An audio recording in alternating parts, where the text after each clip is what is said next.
Assembly వాయిదా అనంతరం BRS ఎమ్మెల్యేలు ఎమ్మెల్సీలు ర్యాలీగా వ్యవసాయ శాఖ కార్యాలయానికి బయలుదేరారు. ఇప్పుడు అలా చూద్దాం.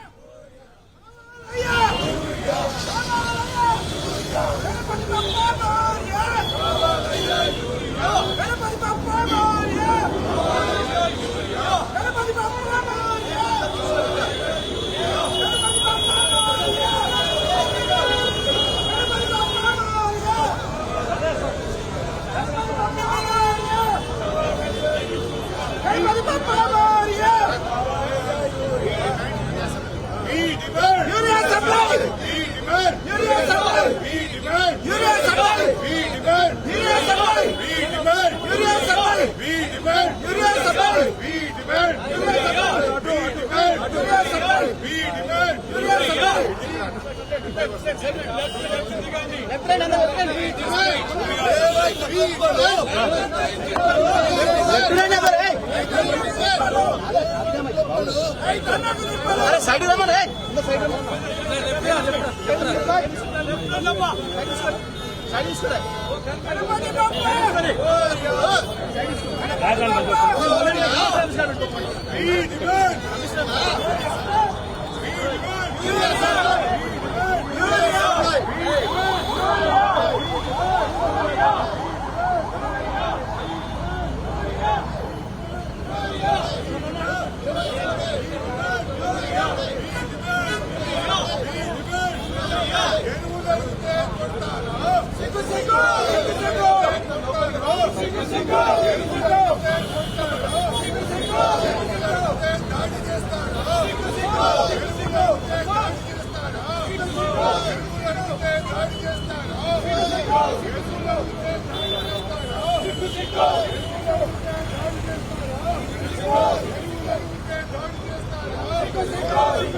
వచ్చింది కెమెరా లోపల లేదు కదా.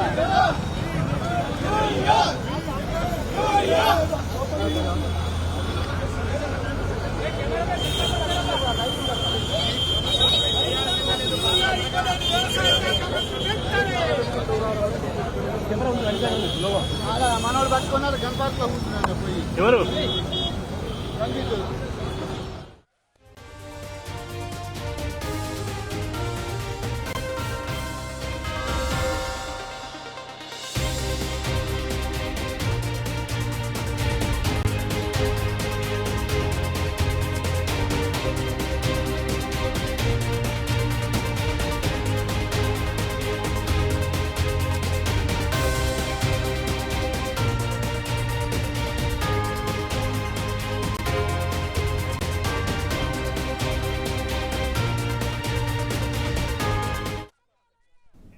రైట్గా ఇదే అంశానికి సంబంధించి మరింత సమాచారం మా ప్రతినిధి కిరణ్ అందిస్తారు. కిరణ్, అసెంబ్లీ వాయిదా అనంతరం బీఆర్ఎస్ ఎమ్మెల్యేలు ఎమ్మెల్సీలు అయితే ర్యాలీగా వ్యవసాయ శాఖ కార్యాలయానికి బయలుదేరారు. దానికి సంబంధించిన డీటెయిల్స్ ఏంటి? తీవ్రంగా వేధిస్తున్నటువంటి నేపథ్యంలో రాష్ట్ర రైతాంగం కూడా తీవ్ర ఇబ్బందులు పడుతున్నటువంటి పరిస్థితి కనబడుతుంది. ఈ నేపథ్యంలోనే ఉదయం నుంచి కూడా బీఆర్ఎస్ ఎమ్మెల్యేలు ఎమ్మెల్సీలంతా కూడా గన్ పార్క్ లో నివాళులర్పించి అక్కడి నుంచి నేరుగా అసెంబ్లీ సమావేశాలకు హాజరైనటువంటి పరిస్థితి కనబడుతుంది. రాష్ట్ర వ్యాప్తంగా యూరియాకు సంబంధించి రాష్ట్ర ప్రభుత్వం పూర్తిగా విఫలమైంది. దానికి సంబంధించినటువంటి ప్లకార్డులు కూడా ప్రదర్శిస్తూ పూర్తిగా నిరసన వ్యక్తం చేస్తూ అసెంబ్లీ సమావేశాలకు హాజరయ్యారు. ఎక్కడ కూడా యూరియా దొరకట్లేదు. రాష్ట్ర రైతాంగం కూడా తీవ్ర ఇబ్బందులు పడుతున్నటువంటి నేపథ్యంలో రాష్ట్ర ప్రభుత్వం కూడా కనీసం పట్టించుకోవటం లేదని ఆందోళన వ్యక్తం చేస్తా ఉన్నారు. ఈ నేపథ్యంలో అసెంబ్లీ దాదాపు 2 గంటల పాటు కొనసాగింది. అసెంబ్లీ సమావేశాల తర్వాత వాయిదా పడినటువంటి అసెంబ్లీ తర్వాత మళ్ళీ అవే ప్లకార్డులు ప్రదర్శిస్తూ ఇటు బషీర్బాగ్ లో ఉన్నటువంటి అగ్రికల్చర్ కమిషనర్ కార్యాలయానికి ర్యాలీగా వెళ్తున్నటువంటి దృశ్యాలు అయితే మనకు కనిపిస్తా ఉన్నాయి. ఈ నేపథ్యంలో రాష్ట్రంలో ప్రతి చోట, ప్రతి నియోజకవర్గంలో, ప్రతి మండల కేంద్రంలో కూడా నిరసన కార్యక్రమాలు కొనసాగుతున్న నేపథ్యంలో రాష్ట్ర వ్యాప్తంగా యూరియా తీవ్రంగా కొరత ఉంది. రాష్ట్ర ప్రభుత్వం దీనిపైన సమీక్షలు కూడా చేయడం లేదు. అయితే ప్రధానంగా రాష్ట్ర రైతాంగానికి సంబంధించి యూరియాను వెంటనే సప్లై చేయాలంటూ కూడా సూచిస్తా ఉన్నారు. గతంలో బీఆర్ఎస్ ప్రభుత్వం ఉన్నప్పుడు ఏనాడు కూడా ఇదే పరిస్థితి కొనసాగలేదు. కానీ కాంగ్రెస్ ప్రభుత్వం వచ్చినప్పటి నుంచి 20 నెలల కాలంలో అనేక చోట్ల నిరసన కార్యక్రమాలు, నిరసన వేదికలు అయితే కనిపిస్తా ఉన్నాయి.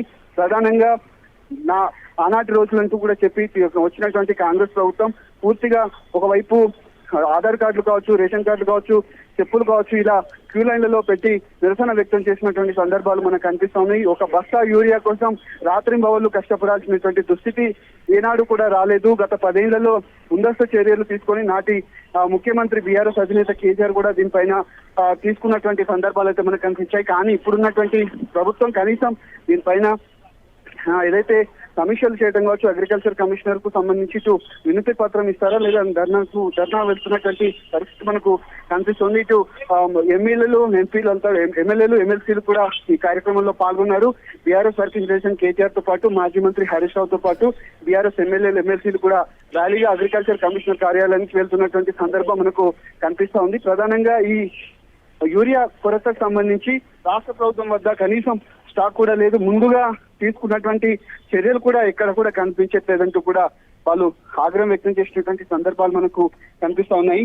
అటు అసెంబ్లీ సమావేశాల్లో మాగంటి గోపీనాథ్ మృతికి సంతాపం తెలిపిన కంటే ముందే నిరసన కార్యక్రమాలు కూడా చేపట్టారు. గన్ పార్క్ వద్ద దాదాపు 45 నిమిషాల పాటు అక్కడ గన్ పార్క్ లో కూడా నిరసన కార్యక్రమం కూడా చేపట్టారు. ప్లకార్డులు ప్రదర్శిస్తూ ఖాళీ యూరియా సంచులతో వాటిని ప్రదర్శిస్తూ వాళ్ళు వెళ్తున్నటువంటి సందర్భం అయితే మనకు కనిపించింది. ఇప్పుడు కూడా ఏదైతే సభ వాయిదా పడ్డ తర్వాత కూడా ప్లకార్డులు ప్రదర్శిస్తూ అగ్రికల్చర్ కమిషనర్ కార్యాలయానికి ర్యాలీగా నడుచుకుంటూ వెళ్తున్నటువంటి సందర్భం మనకు కనిపిస్తున్నటువంటి నేపథ్యంలో పూర్తిగా ఆ రాష్ట్ర రైతులకు సంబంధించి యూరియా కొరత కూడా తీవ్రంగా వేధిస్తున్నటువంటి పరిస్థితులు మనకు కనిపిస్తా ఉన్నాయి. రాష్ట్ర కార్యాలయం ఏదైతే అగ్రికల్చర్ కార్యాలయం ఉందో అక్కడికి కమిషనర్ కార్యాలయం కూడా వెళ్తున్నటువంటి సందర్భం మనకు కనిపిస్తుంది. ఖచ్చితంగా యూరియా సప్లై చేయాలి. యూరియాకు సంబంధించినటువంటి అంశంలో కూడా ఎక్కడ కూడా కనీసం ముందస్తు చర్యలు కూడా తీసుకోవట్లేదంటూ రాష్ట్ర ప్రభుత్వం పైన మండిపడుతున్నటువంటి సందర్భం మనకైతే కనిపిస్తా ఉంది. సింధురా. రైట్ కిరణ్, మీరు అన్నట్టు గన్ పార్క్ వద్ద అసెంబ్లీ సమావేశాలకి ముందు 45 నిమిషాలు బీఆర్ఎస్ అక్కడ నిరసన తెలియజేసింది యూరియా కష్టాలపై. అండ్ అలాగే అసెంబ్లీ సమావేశాల అనంతరం కూడా ర్యాలీగా బయలుదేరి వెళ్తున్నారు బీఆర్ఎస్ నేతలంతా కూడా. ఇప్పుడైతే ప్రస్తుతానికి అసెంబ్లీ సమావేశాలు రేపటికి వాయిదా పడ్డాయి. బట్ అసెంబ్లీ సమావేశాలలో అన్నదాతల కష్టాలపై బీఆర్ఎస్ పోరుబాట పట్టే ప్రయత్నం కూడా చేస్తుంది. దానికి సంబంధించి డీటెయిల్స్ ఏంటి? ఖచ్చితంగా, ఎందుకంటే 20 నెలల కాలంలో రాష్ట్ర రైతాంగం పూర్తిగా కుదేలైనటువంటి పరిస్థితి. గత 10 ఏళ్లలో అనేక పథకాలు కావచ్చు, అనేక సంక్షేమ కార్యక్రమాలు కూడా చేపట్టింది. అందులో భాగంగానే కాళేశ్వరం ప్రాజెక్టు ద్వారా 1,00,000 కోటి ఎకరాల మాగాన్ని చేసినటువంటి పరిస్థితి ఉంది. అటు రైతు బంధు కావచ్చు, రైతు రుణమాఫీ కావచ్చు, అంతేకాకుండా వాటన్నిటిని కూడా సమర్థవంతంగా అమలు చేసింది. కానీ 20 నెలల కాలంలో కనీసం పండించినటువంటి పంట కావచ్చు, వరికి బోనస్ కావచ్చు, రైతు రుణమాఫీ కావచ్చు, రైతు బంధు కూడా భరోసా అని చెప్పి ఎక్కడ కూడా ఇవ్వనటువంటి దాఖలాలు అయితే కనిపిస్తుంది. ఇప్పటికే 2-3 సార్లు రైతు బంధు కూడా ఎగ్గొట్టింది. కేవలం ఎన్నికలు వస్తున్నటువంటి నేపథ్యంలోనే ముందస్తుగా రైతు బంధు వేసింది. కానీ ఇప్పుడు రుణమాఫీ కూడా పూర్తి స్థాయిలో కాలేదు. కనీసం పండించినటువంటి పంట, తడిసిపోయినటువంటి ధాన్యాన్ని కూడా కొనుగోలు చేయలేదు. ఇప్పుడు ఎరువుల కోసం బారులు తీరినటువంటి పరిస్థితి మనకు కనిపిస్తోంది. ఆ రైతులకు సంబంధించినటువంటి పోరుబాటను కూడా బీఆర్ఎస్ పార్టీ గతంలో చేపట్టింది. ఇప్పుడు కూడా అదే పరిస్థితి పంతాన్ని కూడా కొనసాగిస్తూ ముందుకు వెళ్తున్నటువంటి పరిస్థితులు అయితే మనకు కనిపిస్తుంది. Right, thank you Kiran.